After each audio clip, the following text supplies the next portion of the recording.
Hey, I'm Second Lieutenant Mata from the Air National Guard, 149 Fighter Wing. We're out here with TMD, SUAS drone team. So we're out here with DPS and we're just going through our pre-flight checklist. We're about to go on mission. Our mission here is to observe and report to DPS. These drones are increasing our capabilities of finding people way faster, way more efficient. Once this camera goes off from a sensor, from people crossing, it'll be uploaded on the ATAC. And then once we get that hit, all of us, the brush team, DPS brush team, will respond to there and deploy the drones. Today we just drove around, patrolled, listened to radio traffic, helped out on a few different calls, like looking for possible vehicles that's loaded up or scouting and stuff like that along 83. My favorite part of the job is, doing my part here on the border, like one day at a time, one stop at a time. Every day I put the uniform on and I come to work, I feel like I'm doing my part and I feel like I'm making an impact here on the border.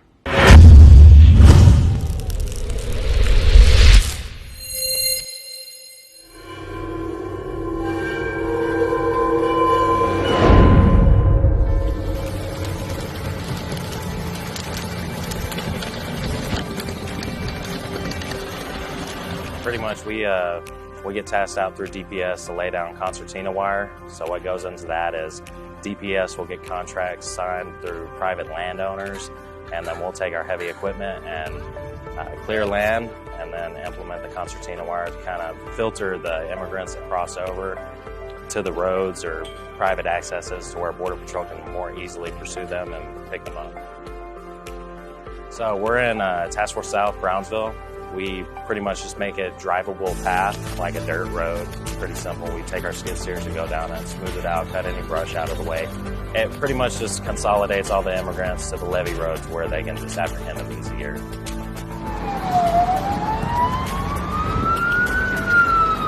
Around 1,400 we got a report about anywhere from 600 to 700 migrants were coming over to Gate 36. So when my platoon came down here on their shift starting at 1,600, we started to help out BP corral all the migrants into one general area, and then we started sorting out who is surrendering and who is not, and then that's when we bring them all over here so BP can start processing them in a safe manner. I'm working with DPS, BP, and local law enforcement to help facilitate this action. Right now it is still ongoing. It still looks like there's about 400 to 500 of them out here. About 300 have finally left.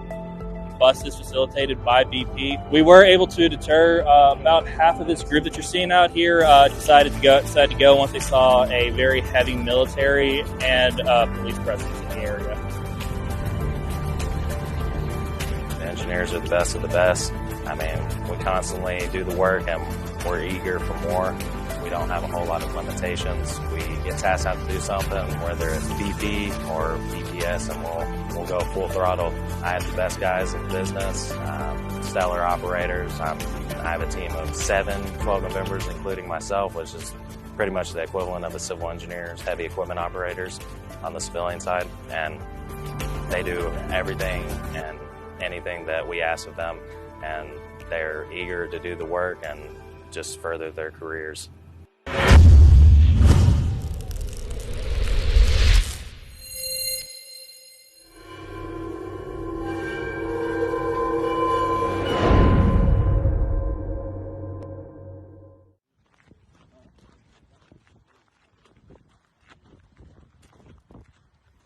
Texas National Guard soldiers supporting Operation Lone Star patrol the southern border of Texas, deterring and turning back illegal immigrants. Engineers have put up miles of razor-sharp concertina wire, making it more difficult for criminals to cross into cities along the border. One of the most common things they usually use, they like to get a bunch of rebars, bend the top so it looks like a hook, and they'll literally run up to the raw, hook up the rebar, and they'll use the rebar as a ladder. So we just had two males dressed in all black. Both were wearing backpacks. They ran up north to where the short wall connects to the tall section of the wall. I used my LED flashlight to flag down a Border Patrol agent. He zoomed to us, he cut him off, and then they ran back south. Guardsmen are responsible for turning back a total of over 30,000 illegal immigrants from entering the U.S. unlawfully, including members of gangs, cartels, drug traffickers, and human smugglers. Just us being here alone is security in itself, because they see us and they're like, we're not going to go through there, but we're going to find a way. And that's why they've been pushing further down that way. Border Patrol would definitely be overworked. They don't have the numbers. They can't really cover most of this border. So we kind of, take the weight off of their shoulders and do what we can to help out.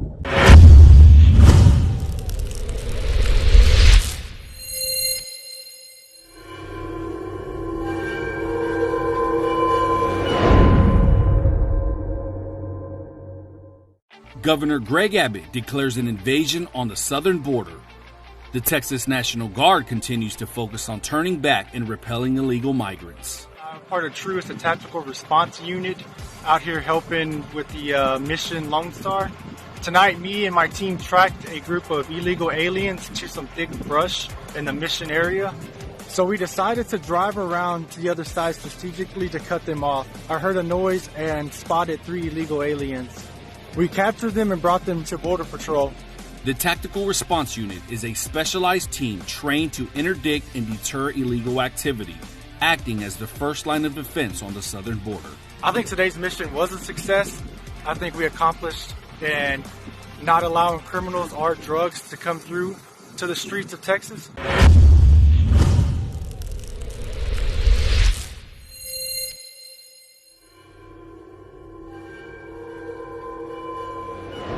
So we have our soldiers repeating Title VIII to the migrants on the other side, reminding them that if they cross illegally, they will have a 5-year probationary period when they are deported back to Mexico.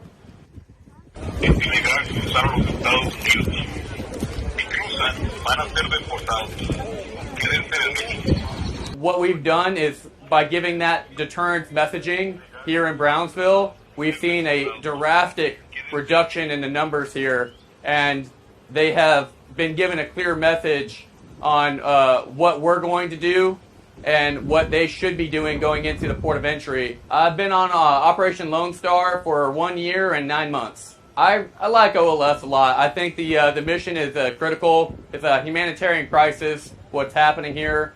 The trans-criminal organizations, I think, are really exploiting the situation by passing the migrants where they're at and then also running nefarious activities in other locations at the same time. It really takes our attention to this area to deter the migrant traffic so the Border Patrol can focus on the more nefarious activities, and the DPS can also help out with that type of activity that's happening on the sidelines. I joined the drone team because I felt like the capabilities a drone brings would be more efficient to the OLS mission itself. It makes us extremely proficient. The capabilities that drone teams bring to the mission is that we can get eyes on from about 1.5 miles out from us. Yeah, so that's him right there. And these are our guys. Oh, he's going to push right out to the road.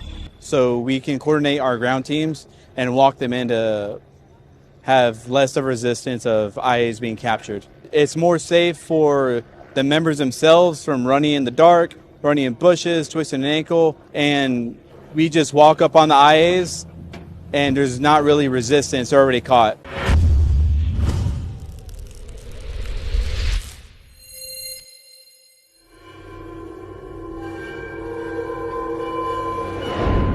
We ended up getting the opportunity to deter some migrants that tried to illegally cross into the United States. In our area of operation, there's a number of sensors, and they managed to hit one of those sensors.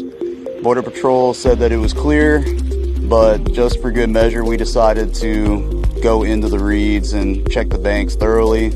We managed to track them via some signs, some trash, and some discarded wet clothes that they left behind. Go, no, we're missing one that went into the creek, so follow the creek, guys.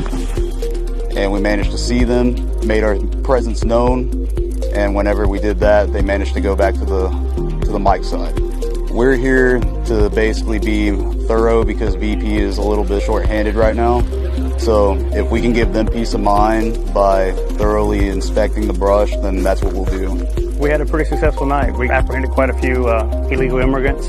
We were able to assist Border Patrol, so we had a successful night. It's an uphill battle. There's a lot more to do. You know, we're able to assist BP and DPS fill some gaps, especially with everything going on currently with Title 42. BP is currently, in some locations, being pulled off the line to do admin duties. We're able to fill those gaps and help them out as much as possible. I had a medic, in fact, tonight who was able to treat a wounded illegal immigrant, so that worked out pretty good. Very proud of him. I take care of my soldiers first, and I take care of any migrants that come across if they have any sort of ailments if I'm available. So if we manage to intercept them and get them the proper care that they need, especially as a medic, then I feel like I'm doing my job at the end of the day. I try to get out as much as I can, spend some time out here with the guys, sweat with them. I think as a leader, you got to get out here and get dirty with them as well. Several contributing attributes. You got to be patient, number one. You got to know how to move tactically. You got to know how to move quietly. Work under nods, which a lot of guys don't have a lot of experience with on the M-Day side. But you come on this mission, you're going to get a lot of experience working under nods, working at night, working in small teams. They're learning a lot of things they probably wouldn't experience on an M-Day status. So Alpha Company's made a huge impact on this mission. Most of these guys have been down here for over 365 days, and they're doing it because they love it. They're doing it because they feel like they make a difference.